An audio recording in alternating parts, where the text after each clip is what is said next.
आपल्याला घ्यायचं आहे बलवंतराव मेहता कमिटी. चला आता काय घेऊ आपण, बलवंतराव मेहता कमिटी. बलवंतराव मेहता कमिटी कशात स्थापन झाली होती, तर भारत सरकारने 1952 ला काय केली होती, कम्युनिटी डेव्हलपमेंट काय प्रोग्राम सुरू केला होता. किती, 2 ऑक्टोबर 1952 ला. आणि सेम 2 ऑक्टोबर 1953 ला या सीडीपीचाच एक्सटेंड होणारी प्रोग्राम होता नॅशनल एक्सटेन्शन काय स्कीम, अशा नावाची काय करण्यात आली होती, 1-2 योजना सुरू केल्या होत्या. बरोबर, हे काही नाही, नॅशनल एक्सटेन्शन प्रोग्राम हा सीडीपीचाच का होता, एक्सटेन्शन प्रोग्राम होता. आणि हाच प्रोग्राम ग्रामीण भागाच्या गावांना फोकस करायला सुरू केलं होतं. आणि त्याच्यासाठी किती, 200 किती रे 20 पॉकेट काय करण्यात आले होते, स्थापन करण्यात आले होते. संपूर्ण भारतात काही राबवण्यात आलेली नव्हती, 220 पॉकेट करण्यात आले होते. आणि या पॉकेटचा विकास करणे हा काय होता, टार्गेट होता. त्यासाठी गाव लेवलवर कोणता अधिकारी नेमण्यात आला, ग्रामसेवक. कोणता, ग्रामसेवक. आणि याच गावांचा काय असेल, एक युनिट असेल. युनिट म्हणजे काय, गट. आणि गट लेवलवर कोणाला, गट विकास काय अधिकारी म्हणजे बीडीओ हे पोस्ट निर्माण करण्यात आलेले होतं. आणि लक्षात ठेवा, कायम या ठिकाणी लक्षात ठेवा की जो काही स्टील फ्रेम नंतर किंवा आयसीएस पदानंतर भारतात निर्माण झालेले हे 2 पद आहेत. एक आहे कोणते, ग्रामसेवक, आणि दुसरा कोणता आहे, बीडीओ. हा पोस्ट काय करण्यात आली होती, निर्माण करण्यात आली होती. आणि हे आपण जेव्हा राबवलं, तत्कालीन नेहरू सरकारने याचाच रिव्ह्यू करण्यासाठी, बाबा कम्युनिटी डेव्हलपमेंट प्रोग्राम हे व्यवस्थित राबवल्या गेलं की नाही गेलाय, किंवा सक्सेस झालाय की नाही झालाय, याचाच रिव्ह्यू करण्यासाठी बलवंतराव मेहता हे तत्कालीन गुजरातचे काय होते, गुजरात प्रांताचे काय होते, एक होते सीएम होते. कोण होते, सीएम बलवंतराव मेहता. आणि यांच्या अध्यक्षाखाली बलवंतराव मेहता समिती स्थापन केली.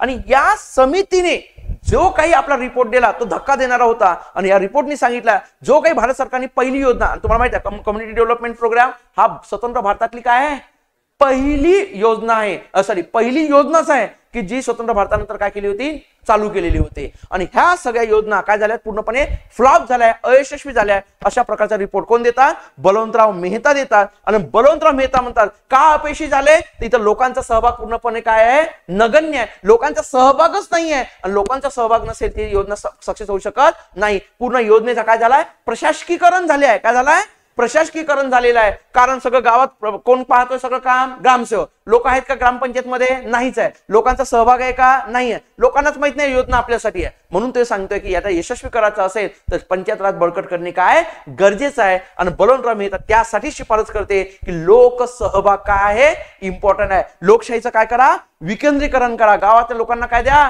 सत्तेमध्ये पार्टिसिपेट करा. त्यांच्याकडे पण काय द्या, पॉवर द्या.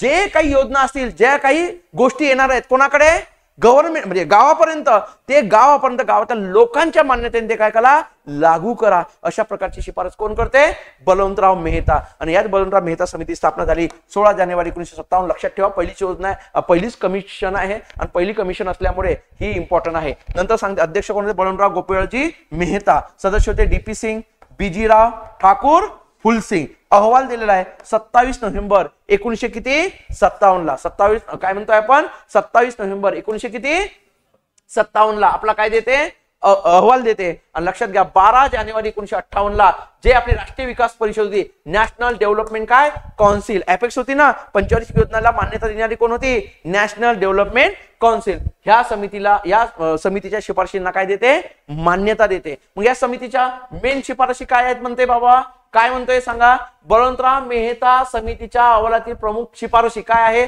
स्थानिक स्वराज्य स्तरावर जनतेचा प्रत्यक्ष सहभाग वाढवण्यासाठी शासकीय सत्तेच्या विकेंद्रीकरण काय, लोकशाहीचे विकेंद्रीकरण आवश्यक आहे. मग विकेंद्रीकरण केलं कशासाठी, स्थानिक जनतेचा प्रत्यक्ष काय वाढवणे, सहभाग. स्थानिक विकास कार्यक्रम काय होणे, यशस्वी होणे.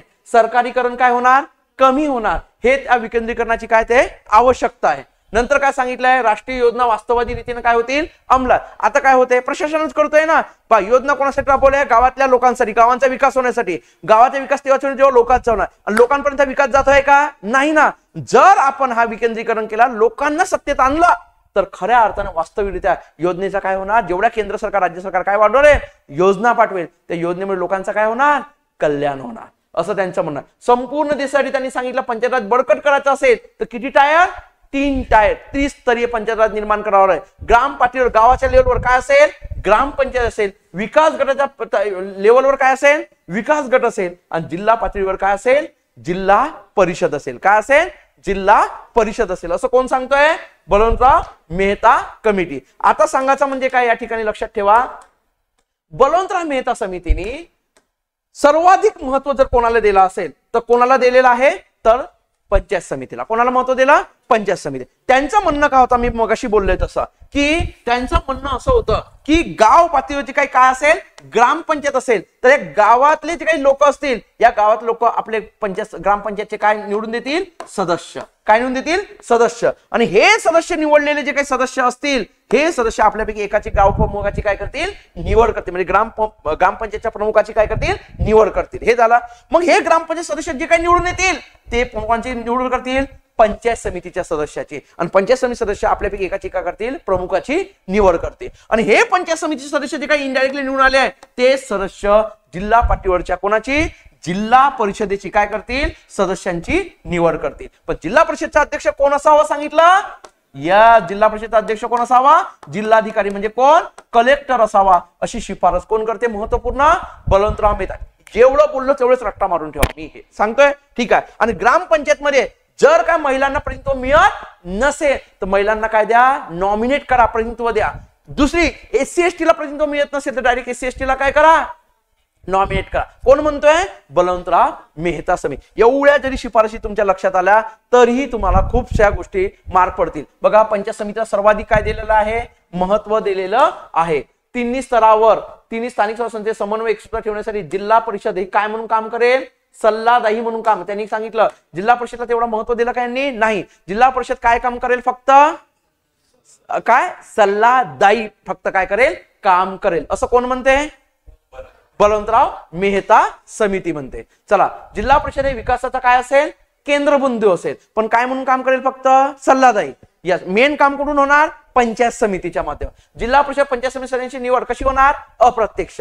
जिल्हा परिषदचा अध्यक्ष कोण असेल, जिल्हाधिकारी असेल, आताच सांगितलं. आणि महत्वाची गोष्ट बघा, लक्षात 8 मध्ये सांगते, जिल्हा परिषदेमध्ये विधानसभा सदस्य, लोकसभा सदस्य म्हणजे आमदार आणि काय, खासदार, तसेच पंचायत समितीचे सभापती यांना पदसिद्ध सदस्य द्यावे, पण मताधिकार देऊ नये, असा सुद्धा आयोगाने विचारलेला आहे. की स्थानिक स्वराज्य संस्थेमध्ये आमदार आणि खासदारांना किंवा संसद किंवा राज्य विधिमंडळाच्या सदस्यांना प्रतिनिधित्व द्यावं अशी कोणती समिती शिफारस करत होती, कोणती, बलवंतराव मेहता समिती. पण आपल्या वसंतराव नाईक समितीने काय केलं, नकार दिला.